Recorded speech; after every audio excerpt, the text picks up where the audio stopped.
Palavra da Verdade, com Hernandes Dias Lopes. Meus amados, nós vamos abrir a Palavra de Deus.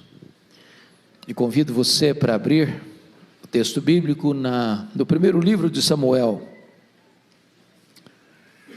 Primeiro livro de Samuel, capítulo 17.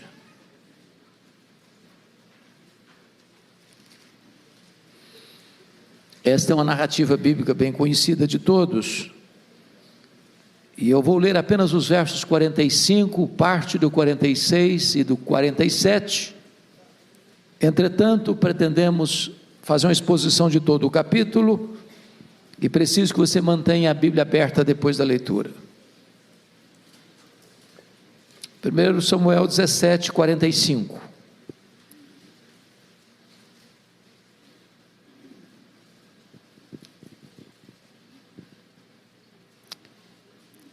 Davi, porém, disse ao filisteu, referindo-se a Golias: Tu vens contra mim com espada e com lança, e com escudo.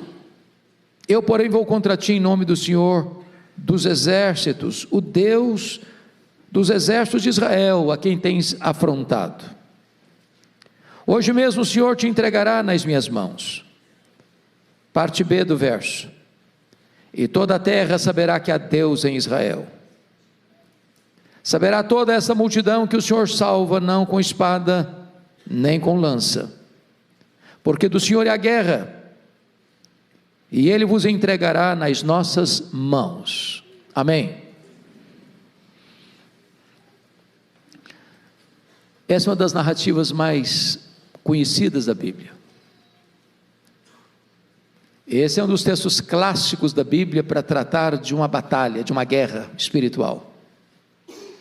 Seja do ponto de vista real ou figurado, os gigantes ainda existem. E eles são muitos. E eles são atrevidos. E eles são insolentes. E eles teimam em se colocar no nosso caminho para nos assustar, para nos intimidar, para nos fazer correr com as pernas bambas de medo. Gigante é tudo aquilo que parece ser maior do que você. Gigante é tudo aquilo que intimida você. Há gigantes que estão fora de nós. Há gigantes que estão dentro de nós. Há gigantes que nós os criamos no laboratório do medo. E eles se levantam como fantasmas para nos assustarem. Um gigante pode ser uma pessoa, uma circunstância, um sentimento, um trauma,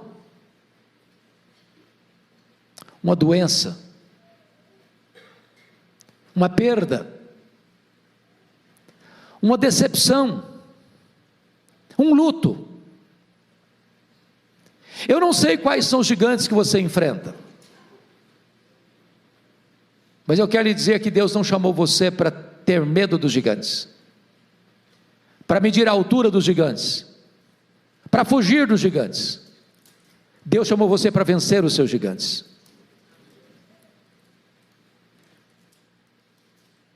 Talvez vencedores de gigantes não nascem, eles são feitos, forjados na urdidura da luta. Thomas Alva Edison, que foi um grande cientista, disse certa feita que as nossas vitórias são construídas de 10% de inspiração e 90% de transpiração.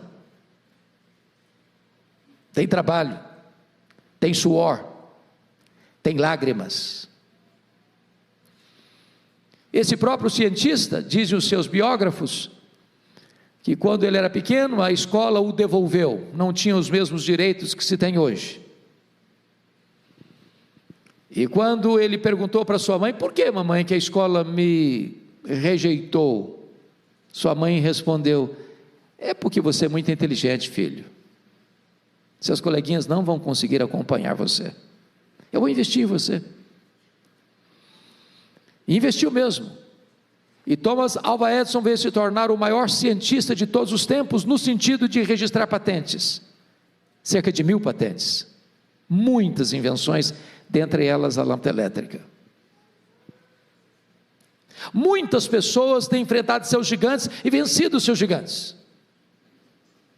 Por exemplo, John Milton ficou cego aos 50 anos de idade. Não é fácil enxergar e deixar de enxergar. Alguém diz: acabou a vida dele. Pois depois de completamente cego, ele escreveu o grande clássico, O Paraíso Perdido. Ludwig van Beethoven foi um músico de qualidades superlativas. Sua família tinha sérios problemas de formação genética. Quando a sua mãe engravidou, o médico recomendou a ela interromper a gravidez. Ela corajosamente manteve a gravidez. Nasceu Ludwig van Beethoven, um músico excelente, mas por uma surdez progressiva, aos 46 anos de idade, ele ficou completamente surdo. Parecia o fim para a carreira de um músico. Mas depois de completamente surdo, ele compôs as suas mais importantes sinfonias. Venceu o gigante da surdez. Talvez a mais celebrada compositora evangélica de todos os tempos foi Fanny Crosby. Fanny Crosby compôs cerca de 8.000 hinos. Cantava todos eles de cor. Praticamente conhecia todo o Novo Testamento de cor. Essa mulher viveu 92 anos. Porém, ficou cega por um erro médico na 6ª semana de vida. Passou toda a sua história na escuridão. Mas ela inspira e consola milhões de pessoas com suas músicas ainda hoje. Que segurança tenho em Jesus, pois nele gozo paz, vida e luz. Quer estar ao pé da cruz, que tão rica fonte. Hinos de Fanny Crosby. Venceu o gigante da cegueira. Quais são os seus gigantes? Hoje Deus está aqui convocando você para enfrentar e vencer esses gigantes. Esse texto nos fala de uma guerra. Israel está lutando contra os filisteus. Os filisteus foram os mais terríveis inimigos de Israel por séculos. Oriundos da região do Mar Egeu, migraram para Israel na região costeira ocidental, na parte próxima ao Mediterrâneo. Nunca foram vencidos por Israel, senão no período de Davi. Eles eram muito mais preparados militarmente, eles tinham carros de ferros, eles eram numerosos e muito valentes na guerra. E agora, de um lado está o exército de Israel, do outro lado estão os filisteus. Na hora do enfrentamento, do embate, da conflagração, diz a Bíblia que levanta um duelista do lado dos filisteus, chamado Golias, um homem de 3 metros de altura, trajando uma armadura de 60 quilos, a ponta da sua lança pesava 6 quilos, havia um escudeiro na sua frente, e esse homem insolentemente disse para os soldados de Israel: não é preciso lutar, dê-me um homem para lutar comigo, se ele me vencer, nós serviremos vocês, se eu vencer, vocês nos servirão. E diz a Bíblia que durante 40 dias, 2 vezes por dia, esse duelista filisteu desafiou o exército de Israel e todos fugiram de medo. O moral do exército de Israel estava baixo. Porém, na hora da debandada geral, no 40º dia, Na 80ª vez, chega Davi no acampamento, para levar provisão para o comandante e para os seus irmãos, e ele quer saber o que está acontecendo. Informam para ele: tem um gigante, um duelista, um homem experimentado na guerra, que está nos humilhando, nos afrontando. Ele é imbatível, ele é invencível, ninguém pode lutar com ele. E quando Davi escuta essa história, ele pergunta: mas quem é esse incircunciso filisteu para afrontar os exércitos do Deus vivo? E se dispôs a enfrentá-lo, e a vencê-lo, e o enfrentou e o venceu.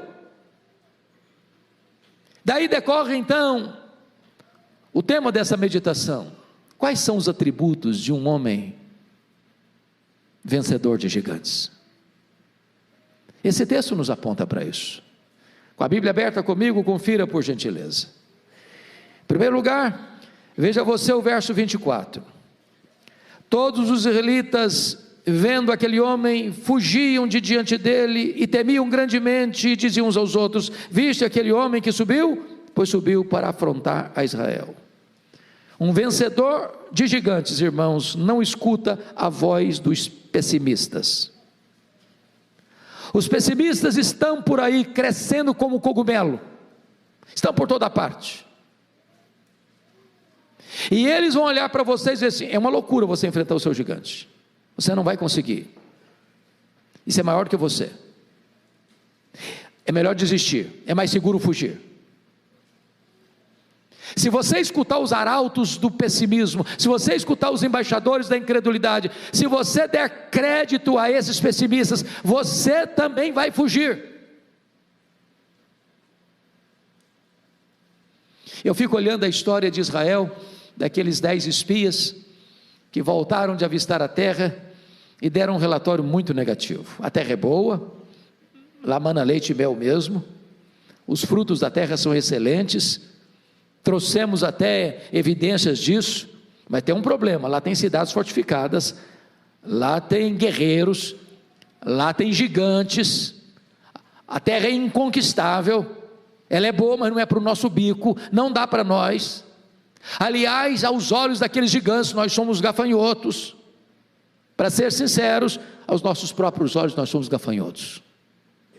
Príncipes, menos do que príncipes. Homens, menos do que homens. Insetos, gafanhotos. Sabe o que a Bíblia diz?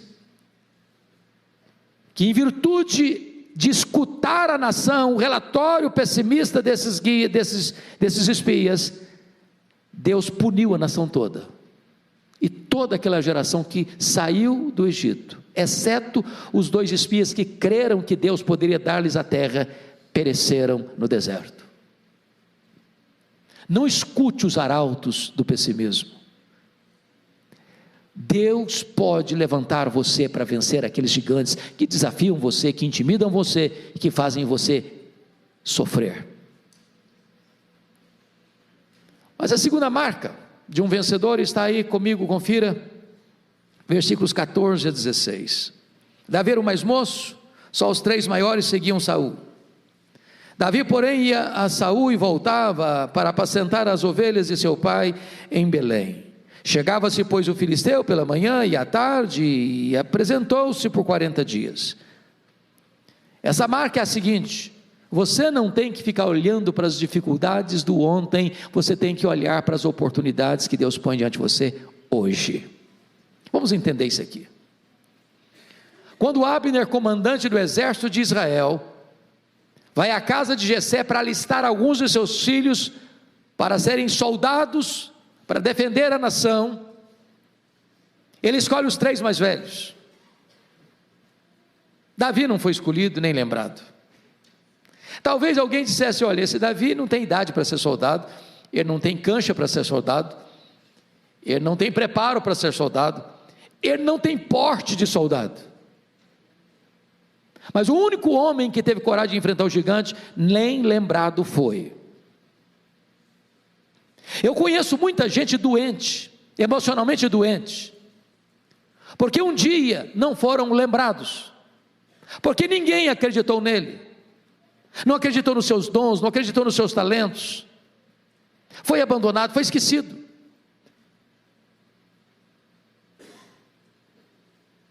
Eu conheço muita gente que diz, mas a minha vida é ruim assim, sabe por quê? Porque eu não nasci num berço de ouro, porque eu não estudei numa boa escola de referência, porque eu não tive chance de fazer um curso superior. Ficam lamentando os problemas do ontem, quando Deus quer que você olhe para as oportunidades que Ele está dando para você hoje. Leia a Bíblia, leia a história, você verá que os grandes vencedores não nasceram em berço de ouro, foram forjados na urdidura da luta.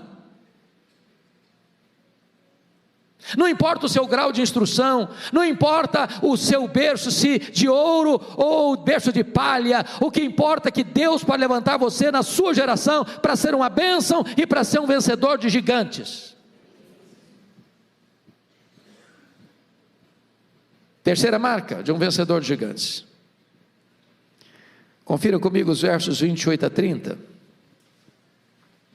Ouvindo Eliabe, seu irmão mais velho, falar àqueles homens, acendeu-se-lhe a ira contra Davi e disse: por que desceste aqui? E a quem deixaste aquelas poucas ovelhas no deserto? Bem conheço a tua presunção e a tua maldade, desceste apenas para ver a peleja. Respondeu Davi: que fiz eu agora? Eu fiz somente uma pergunta. Desviou-se dele para outro e falou a mesma coisa. Terceiro lugar, irmãos, um vencedor de gigantes é alguém que precisa aprender a lidar com seus críticos. Nos meus 41 anos de pastorado, preciso reconhecer que eu não conheço ninguém que se levantou ou foi levantado por Deus, melhor dizendo, para uma grande obra, que não tenha enfrentado críticas. Quem tem medo de críticas não serve a Deus. Quem tem medo de críticas está mais interessado nos aplausos humanos do que na glória de Deus. Agora é verdade que há críticas e críticas. Tem crítica que vem para ajudar você, para impulsionar você. Alguém que está interessado em ajudar você, em cooperar com você. Mas há críticas que vêm para destruir você, para humilhar você, para derrubar você. Esse tipo de crítica dói muito. Mas eu vou lhes dizer quando é que a crítica dói mais. Em primeiro lugar, a crítica dói mais, meus irmãos, quando ela vem daqueles que deveriam estar do nosso lado e estão contra nós. É gente que faz parte da mesma equipe, da mesma igreja, da mesma família e joga contra o patrimônio. Faz gol contra, torce contra. Notem vocês que Eliabe é o irmão de Davi, é sangue de Davi, é carne de Davi, e está contra Davi. A gente chama isso de fogo amigo. É gente que puxa o tapete. Quando uma pessoa próxima de você critica você, isso dói mais do que quando um estranho critica você.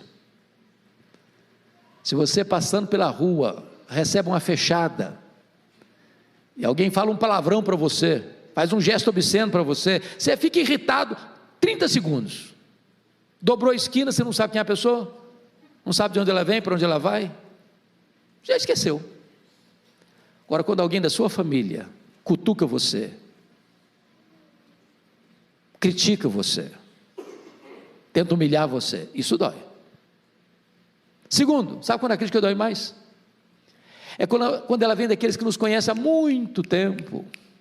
O Eliabe era o mais velho, o Davi era o caçula, eles eram 8 irmãos. Eliabe viu Davi nascer, viu Davi crescer, e apesar disso criticava Davi. Na verdade, meus irmãos, o que incomoda os críticos não são seus defeitos, são suas virtudes. O que o crítico não tolera é que você seja honrado e ele não. É por isso que Eliabe está criticando Davi. Terceiro lugar, sabe quando a crítica dói mais? Quando ela é contínua, quando ela é contumaz. Olha comigo o versículo de número 29, aliás, versículo 29, quando Davi pergunta assim: que fiz eu agora? Eu só fiz uma pergunta. Sabe o que significa isso? Davi está perguntando para o seu irmão assim: ô Eliabe, até quando você vai ficar no meu pé? Quando você vai me dar descanso? Para com isso, rapaz. Esse tipo de crítica, como uma goteira, incomoda. Ou, irmãos, às vezes tem gente, até na igreja, que parece que tem até um ministério, sabia? É o ministério da crítica. Ele acha que vai resolver o mundo com as críticas dele. Pode acontecer tudo direitinho, não tem um elogio. No dia que as coisas não saírem do jeito que ele queria, lá vem a crítica. Sabe quando a crítica dói mais? Em quarto lugar, quando ela vem envelopada em destempero emocional. Olha o versículo 28. Acendeu-se a ira de Eliabe contra Davi. Uai, mas o que o Davi fez para o Eliabe ficar irado? Fez nada. Mas por que ele está irado contra Davi? Sabe por quê? O Eliabe ficou pensando assim: e se esse menino enfrenta esse gigante e vence esse gigante, como é que vai ficar a minha cara? Eu sou mais velho, eu sou soldado, já tem até alguma patente aqui na minha farda. Sabe o que irrita os críticos? É a possibilidade de você vencer. Sabia que a psicologia humana prova que você e eu temos mais facilidade de chorar com os que choram do que nos alegrarmos com os que se alegram? Tem gente que não fica feliz porque a igreja Pinheiro está crescendo. Tem gente que não fica feliz quando você vê alguém rompendo na vida. Tem gente que fica incomodado porque Deus está abençoando o seu trabalho. Isso é o crítico. Mas sabe quando a crítica dói mais? A crítica dói mais quando o crítico tem a síndrome de Deus. Sabia disso, que o crítico tem síndrome de Deus? Olha o versículo 28. O Eliabe perguntou assim para o Davi, disse assim acerca do Davi: bem conheça a tua presunção e a tua maldade. Você veio aqui só para espiar essa peleja. Meus irmãos, isso é um juízo de valor. Isso é foro íntimo. Presunção e maldade só Deus conhece. Mas o crítico julga suas palavras, julga suas obras e julga suas intenções. A grande pergunta é: será que Eliabe tinha razão? Será que Davi estava ali mesmo porque ele era presunçoso? É isso mesmo? Vamos entender? Se você virar a página da sua Bíblia para o capítulo 16, no capítulo 16 aconteceu uma cerimônia lá na casa do Jessé. Deus mandou o profeta Samuel à casa do Jessé para ungir um dos filhos de Jessé, rei de Israel, em lugar de Saul. E quando o profeta Samuel está chegando, a primeira pessoa que ele encontra é o Eliabe, rapaz bonitão, capa de revista. E aí o Samuel pensou logo: está aí o ungido do Senhor. Disse: vai devagar, profeta, aí só tem casca, é só verniz. Nesse não. Diz a Bíblia que todos os outros filhos de Jessé passaram diante de Samuel e disse: não é esse, também não é esse, também não é esse aqui também não é, também aquele ali não é, esse aqui também não é. Ué, mas acabaram os filhos? Ah, não, tem o caçula, mas o caçula, tadinho, ele é um menino ainda, ele está lá cuidando de ovelha. Pois é, e nós não vamos nos assentar à mesa enquanto ele não chegar. Aí chega o Davi esbaforido: o que está acontecendo aqui? Deus, é esse aí, pode tornar um azeite na cabeça dele, esse aí. Você imaginou como é que ficou o Eliabe? O menino furou a fila.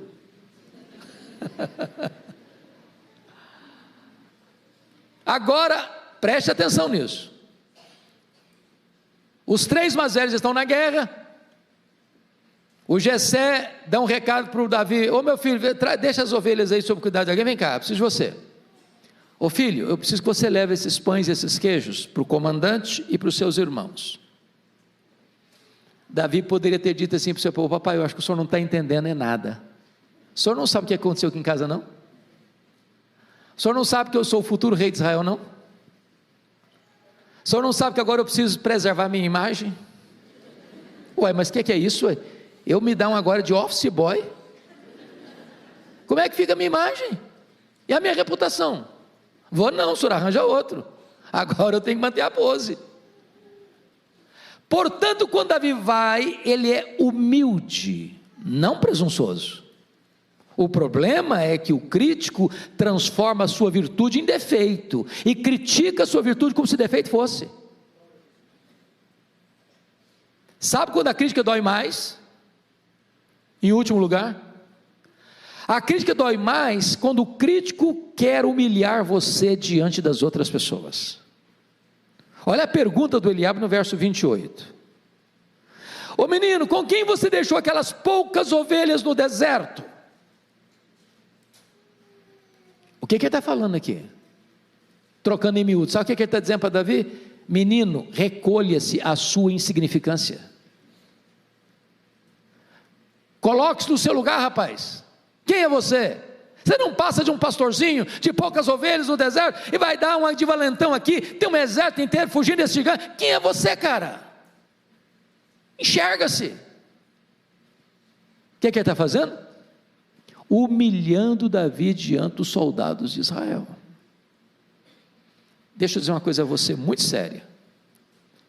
A única maneira de você lidar com seus críticos é fazer o que Davi fez. O que Davi fez? Confira o versículo 30, está escrito aí: desviou-se dele para outro, e falou a mesma coisa. Se você escutar os críticos, você perde a alegria, você perde a paz, você perde o sono, você perde o apetite, você perde a saúde, você perde o foco. Não gaste tempo com os críticos. Deus chamou você para vencer os gigantes.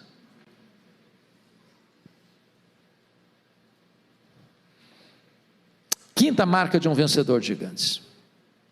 Aliás, quinta não, quarta. Confira comigo os versos 38 a 40.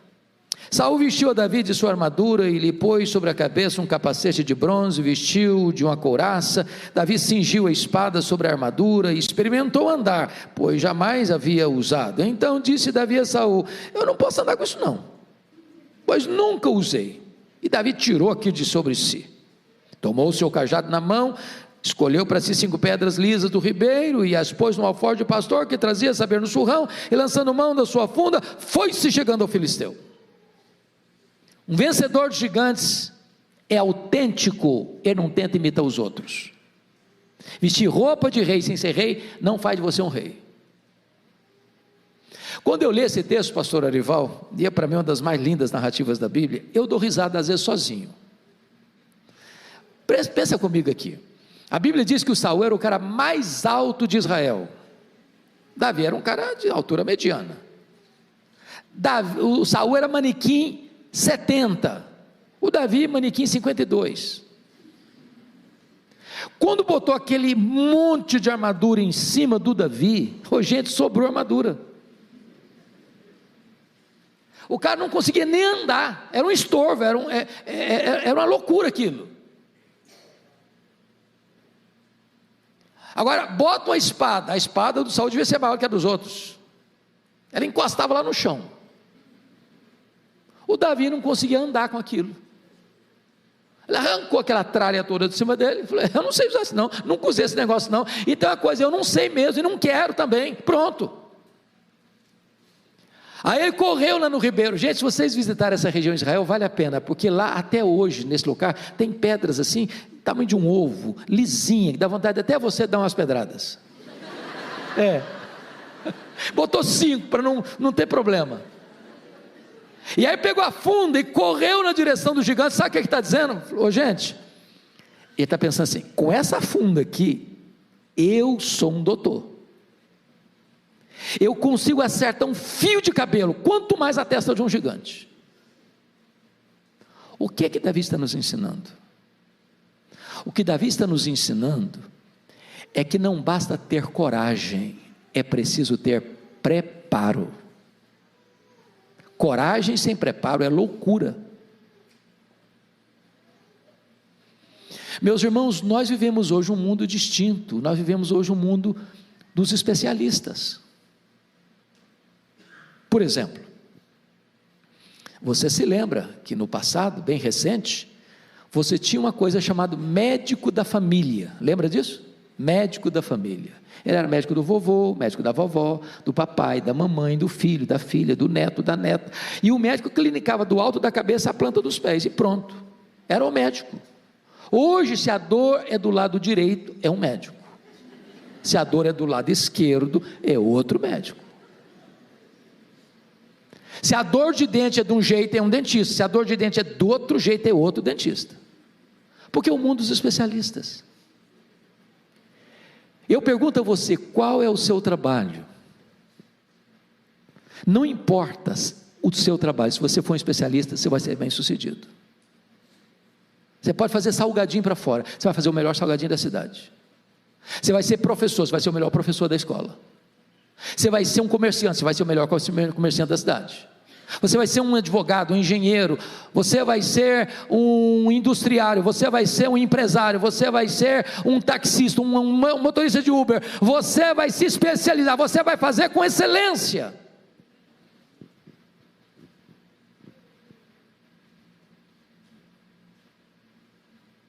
Quando Davi pegou aquela pedra não era pedra, era um míssil.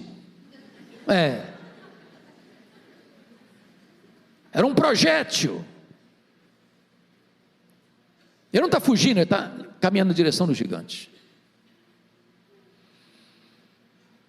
Mas, em quinto lugar, um vencedor de gigante, irmãos, está aí no versículos 45 a 47, nós não vamos ler agora porque lemos no começo. O vencedor de gigantes é aquele que reconhece que, apesar do seu preparo e da sua coragem, quem dá a vitória é Deus.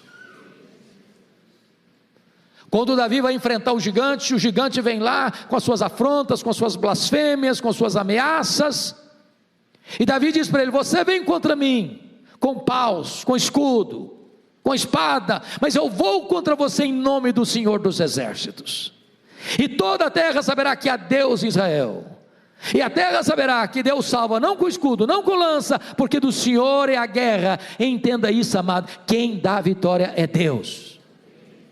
Quem leva você para frente é Deus, quem faz você triunfar é Deus. Não a nós, Senhor, não a nós, mas ao teu nome da glória, porque dele, e por meio dele, e para ele, são todas as coisas. Eu não sei quais são seus gigantes, mas você não pode vencê-los sozinho, você não pode triunfar sozinho, você não pode entrar nessa luta espiritual de cara limpa. Você precisa de armas espirituais, poderosas em Deus, para destruir fortalezas e anular sofismas. Você precisa do poder de Deus e ser revestido de toda a armadura de Deus. Você precisa confiar não nos seus talentos, não nos seus dons, não no seu dinheiro, não na sua força dos seus músculos, não nas suas estratégias. Você precisa confiar em Deus, é de Deus que vem a vitória.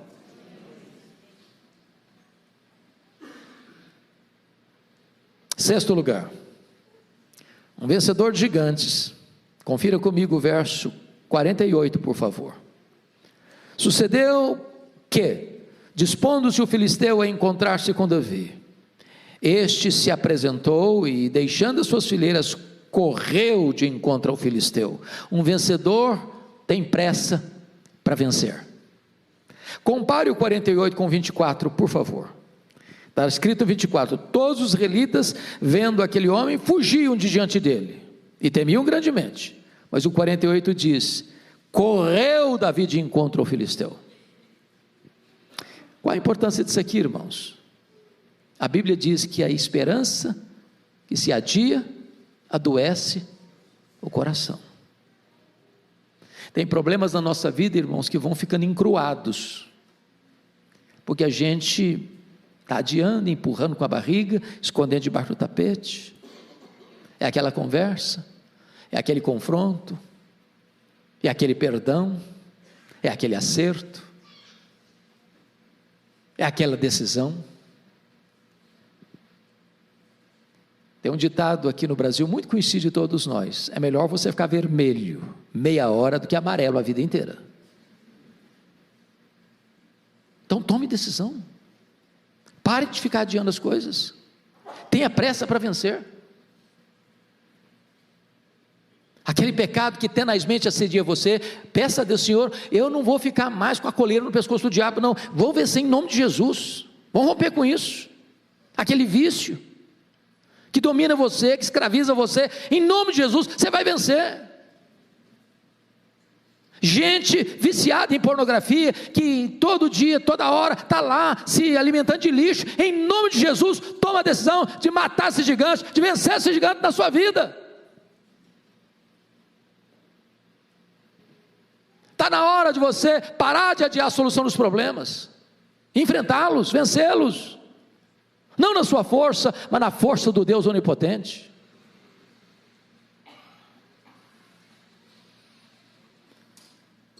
Quando eu li o livro O Monge Executivo, eu li numa sentada, mas eu só lembro de uma frase. Tem hora que às vezes o livro vale uma frase, a frase vale o livro, não é verdade? E o que valeu o livro para mim foi essa frase: você não é o que você fala, você não é o que você sente, você não é o que você promete, você é o que você faz. Domingo após domingo a gente chega aqui, e a gente escuta, e a gente escuta, e a gente escuta. É preciso tomar decisão. Decisão. Mas em último lugar, sétimo lugar, confira comigo o verso 52. Então os homens de Israel e Judá se levantaram e jubilaram e perseguiram os filisteus até Gate e até as portas de Ecrom, e caíram filisteus feridos pelo caminho de Sarim até Gate até Ecrom. Um vencedor de gigantes é alguém que encoraja outros também a vencerem. Quando o gigante veio blasfemando contra Davi, não precisou de 5 pedras, bastou uma. E Davi encravou aquela pedra na testa do gigante. Ele caiu, Davi subiu em cima dele, pegou a espada dele e tosou-lhe a cabeça. Então os soldados de Israel, acovardados até então, cobraram ânimo e entraram na peleja e tiveram uma vitória consagradora. Me permita dizer isso: às vezes a luta é carreira solo, mas a celebração da vitória deve ser coletiva.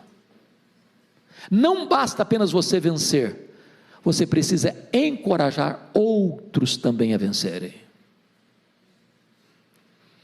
Irmãos queridos, nós ainda temos nessa questão da pandemia, muita gente que ficou com medo de voltar para a igreja. Graças a Deus aqui em Pinheiros é pouca gente, né, pastor? Graças a Deus. Mas por onde eu ando, por onde eu passo, eu escuto relatórios até negativos. Há pouco tempo eu estava conversando com um colega pastor, de uma outra denominação, querida, irmã, e o pastor falando comigo com lágrimas nos olhos: pastor Hernandes, a minha congregação tinha 80 membros, 80 membros, quando voltou, 40 deles, a metade deles, 50% da igreja: pastor, pode tirar meu nome, não volto não, não quero mais. Tem crente que acha que o vírus da Covid está na igreja, e só na igreja. É um perigo entrar aqui.